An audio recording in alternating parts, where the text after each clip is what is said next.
I'm introducing a couple of really new concepts here, and most of them have been implemented in my business for the last 12 or 24 months, and I've had really good success with them, and they turned out to be really, really powerful.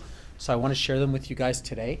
The number one thing that we're talking about here in terms of human resources is to remember what kind of business that we're in. So I know that if I went to the room, what business are we in? Does anybody want to throw it out there? People business. In the people business, service business? Selling labor. That's the business that we're in. That's exactly right. We buy labor and we sell labor. Whether it's our own or our employees, we're actually in the business of buying and selling labor. We buy something for anywhere between $15 and $30 an hour, and we sell it for anywhere between $60 and $125 an hour. That's what we do. That's our business. Everything else is secondary to that. If we lose sight of that, then we lose sight of what we're really trying to accomplish here. And what we're trying to accomplish here is meeting our lifestyle goals. So I'm going to start off by just writing helper here.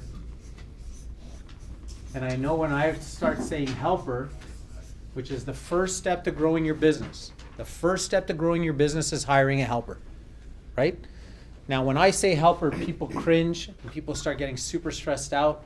People get worried. It's almost a dirty word in our business, getting a helper. Because what happens? My helper is missing.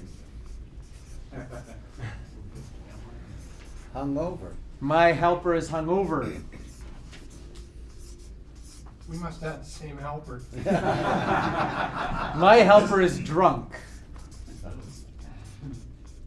My helper is in jail. These are just the ones that I've gotten. Lying to me. And my helper is lying to me. Putting the wrong fuel in the tank. Yeah. These are just the missing helpers we're talking about right now. Oh, okay. Yeah. Just the missing helpers. And I think I've even had a helper call me from the back of an ambulance. True or not true? Literally, I'm in the ambulance right now. I can't come to work. And it's funny because that was the time that my helper wasn't lying to me. 15 minutes later, Dan and I drove by the accident scene just as he had described it and found the car sitting on its roof, his car. So they're not always lying, but they're often missing. And the problem with the helper is exactly that. And the problem with our business and the way that we look at our businesses is the psychology of the helper. So let's not talk about helpers anymore. The concept of helper is something that's from the past now. And what I'd like to talk to you guys about is a helper pipeline.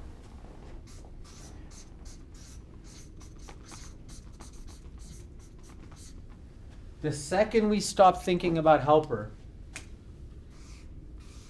and the second we start thinking about a helper pipeline, everything changes. Because you know what happens with a helper pipeline? A helper pipeline will never go missing. A helper pipeline will never be hungover. A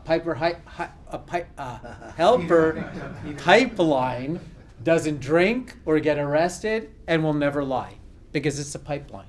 What do I mean by a helper pipeline? You guys need to start thinking about your helper in terms of multiple people that serve multiple goals for your business and they fill multiple different roles. So I have a helper that's really good at one thing, a helper that's really good at another thing, a helper that's good at a third thing. I have a helper that is incredibly dependable, great guy, but he has another job and he can only work Mondays and Wednesdays. A helper that can only work Mondays and Wednesdays is not a problem. A helper that can only work Mondays and Wednesdays is a godsend. If they're dependable and they show up on time and they're happy with the money that you're paying them, Mondays and Wednesdays are now solved. You only have to fill Tuesday, Thursday, and Friday. So if you start hiring on a regular basis, and I'll show you what our methodology is for hiring, we're always feeding the pipeline of employees. We're always feeding the pipeline of helpers. The most important thing, if I'm thinking about a helper or a helper pipeline, I'm really thinking about a crew chief pipeline. I'm really thinking about a split pipeline.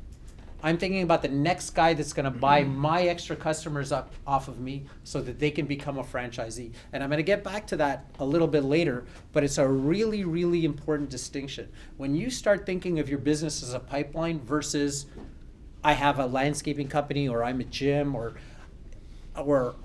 anything at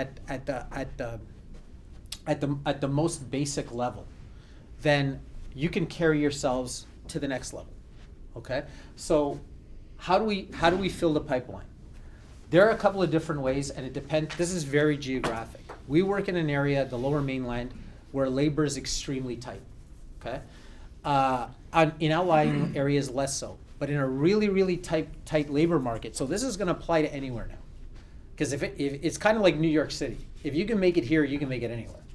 So if you're in Vancouver, or you're in Burnaby, or you're on the North Shore, and the average home price is $1.5 million, and nobody can afford to live there and work for $20 an hour, it's a struggle. The struggle is real.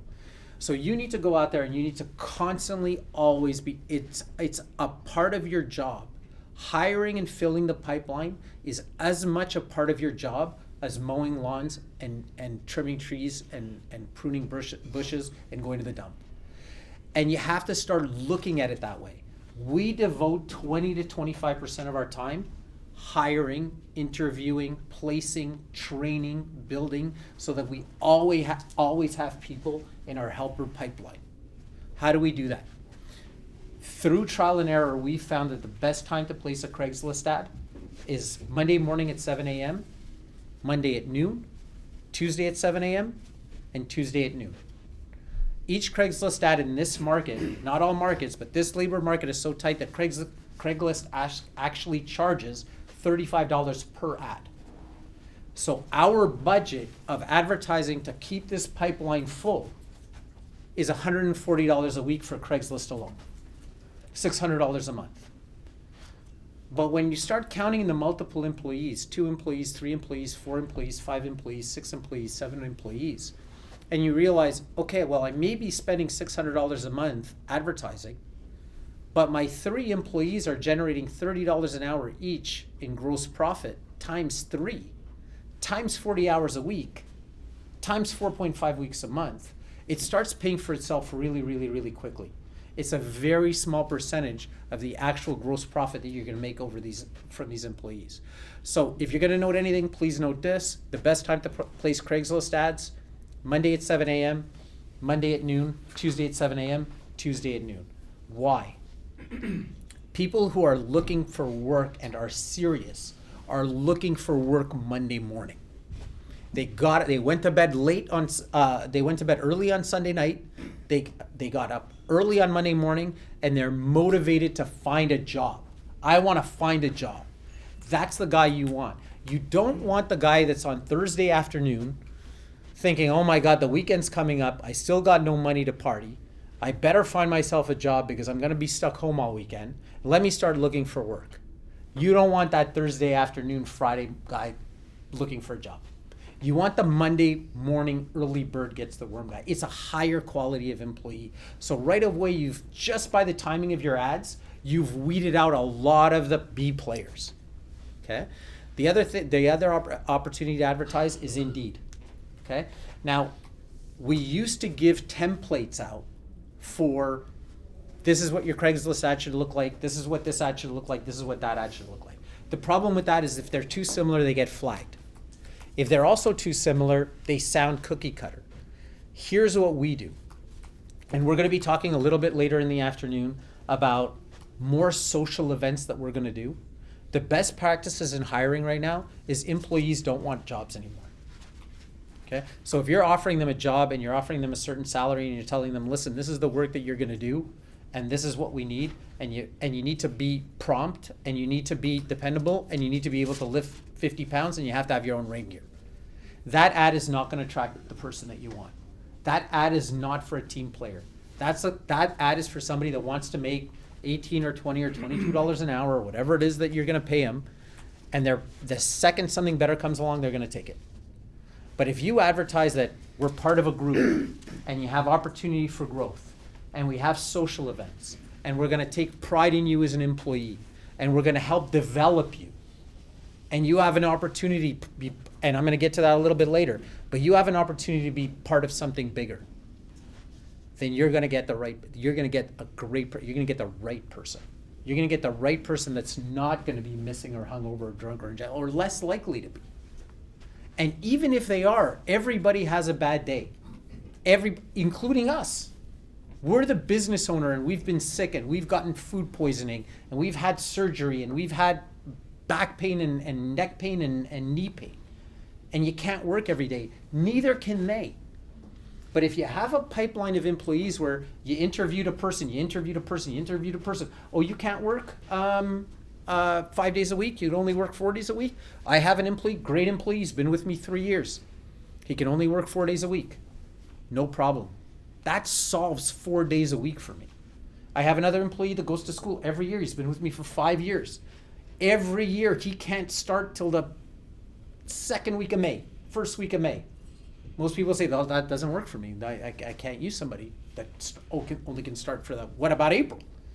But he's a good employee. He's dependable. He's been with us for years.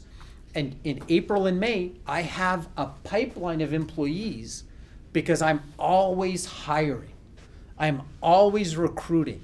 I'm always looking for the next star. Why am I looking for the next star?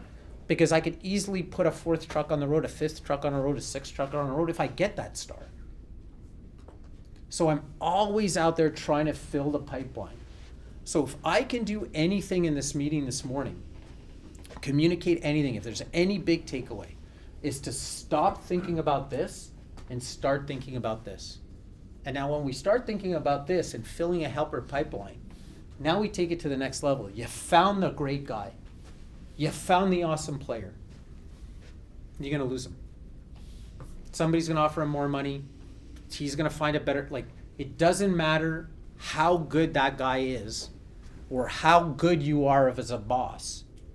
There's always circumstances that's going to take that person away. There's always going to be somebody willing to offer them money that you just can't afford to pay. No matter how much you love them and how much they love you, the market here is too competitive to take the risk.